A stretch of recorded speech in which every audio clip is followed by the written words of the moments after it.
All right, guys, gals, everybody out there. In today's video, we're going to talk about, and this pertains to beginning golf, right? When you're just starting out, what clubs you don't need, if you saw the title of the video. So, hope you're having a great weekend. I'll keep today's video short, and we're going to get right into it. I'll change the camera angle, but I will give you this. See this club right here? If you're just starting out in golf, you don't need this. So, I'm going to go through the bag. We'll keep it light, we'll keep it funny. And I will share with you, in my 3 decades of golf experience, I started out in the late 80s, I believe it was, early 90s, with basically 4 or 5 clubs, grabbed them out of the garage, my dad's old, blades he had laying around, and that's how you get good. I kind of did it backwards, but anyway, we'll get into it. Subscribe, like, share the video, and let's get going. All right, and we are back. It's kind of windy today. Hopefully my cell phone catches it, but hoping my net doesn't blow over. By the way, if anybody lives nearby where I live, if you've seen my prior videos, I got about a million, seriously, probably not quite a million, but thousands of acorns that have just started to fall down from the trees. So anyhow, I'm gonna go through my bag. Like I said, throw a comment below, but this is gonna pertain to you golfers just starting out. Like I mentioned before I came over here, I started out, I think my first club really hitting wiffle balls in the backyard was some old, like, Wilson forged 8-iron or something like that. That's where you want to start out. I know you may be tempted to, oh, I want to hit it like the pros on TV and get a 60-degree lob wedge. No, not the answer. So don't start out with that. And we'll go to another one right here. It's my old trusty Cleveland sand wedge, 56 degree. Okay. If you're just starting out, I don't even think you need this. I would start out, just my opinion, comment down below, on getting keep a pitching wedge in the bag, okay? Once you give it maybe 6 months to a year or so, and you get that ball striking down, then go to Play It Again Sports, go to a thrift shop, get a used sand wedge. It just takes a lot of practice. So get rid of that club, and we'll go. I would say, like I mentioned, you want a pitching wedge. There goes the net. You want and guys, if you're on a budget, get a pitching, just my opinion, get a pitching wedge, an 8-iron, and a 6-iron, and maybe a rescue hybrid club, and a 5-wood. That's it. Okay? So I'll keep going through the bag. Probably just want to get a pitching wedge, 7-iron, maybe a 5-iron. But once you start going down, lower in loft, I don't think I really became somewhat good at hitting long irons. The wind just picked up. We got stuff blowing around.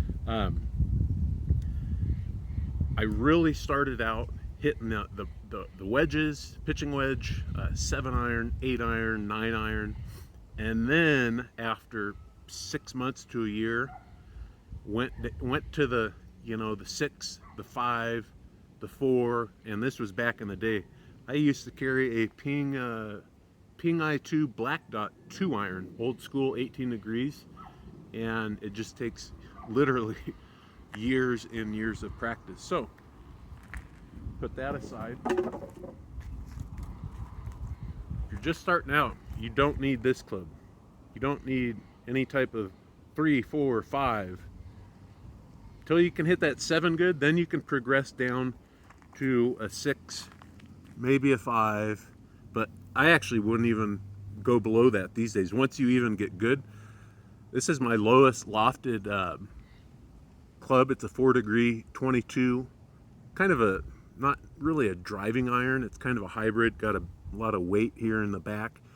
But the technology has really come a long ways. Think about if you're about my age, mid 40s, we were starting out with really just standard lofts, and that's the thing too. Today's irons, the lofts are pressed so much forward. That's what I love. I'm not sponsored by Ben Hogan Equipment Company or anything like that, but today's irons, just imagine an old school pitching wedge is now labeled a pitching wedge, but it has the loft of an 8 iron, maybe even a 7 iron some of these days. So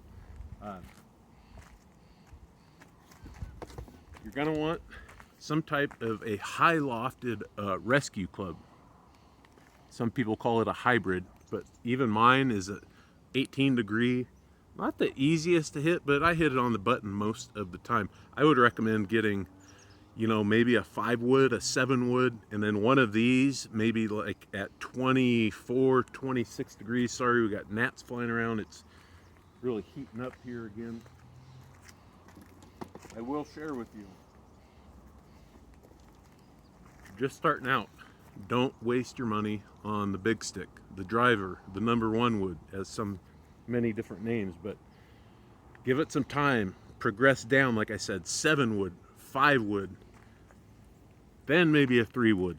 That's your fairway finders, right? And then as your ball striking and club head speed, strength, timing gets, you know, more coordinated, then you could get a driver. But I would still recommend getting a driver at least minimum 10.5 degree.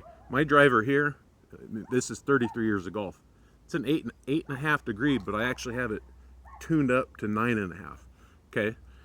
Hope you're following along. Throw a comment down below and I'll wrap the video up.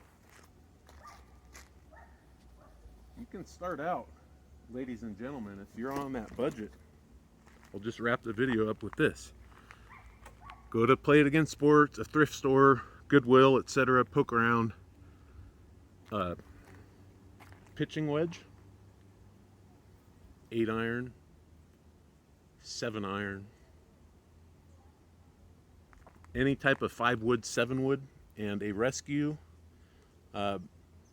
Maybe a 3 wood if you're at the store, but don't start out hitting that. You really want to get those center strikes on the center of the face in motion, so to say, before you start hitting these really lower lofted clubs, or you'll just get frustrated and probably end up not wanting pardon me, not wanting to play golf. So I'll leave it there, and you get a putter, get a basic putter at the store for a used one, you know, $10, $20, something like that. You don't need to go off the rails and get some top of the line Scotty Cameron, etc. But like I've said before, and hopefully you've checked out my prior videos, simple golf, keep it simple. What's the old acronym? KISS, keep it simple, stupid. Many people use that in business, but it's a great philosophy in golf. So I'm going to wrap it up. Have a great weekend. Spend some time with family and friends, and I will catch you on the next video. Adios.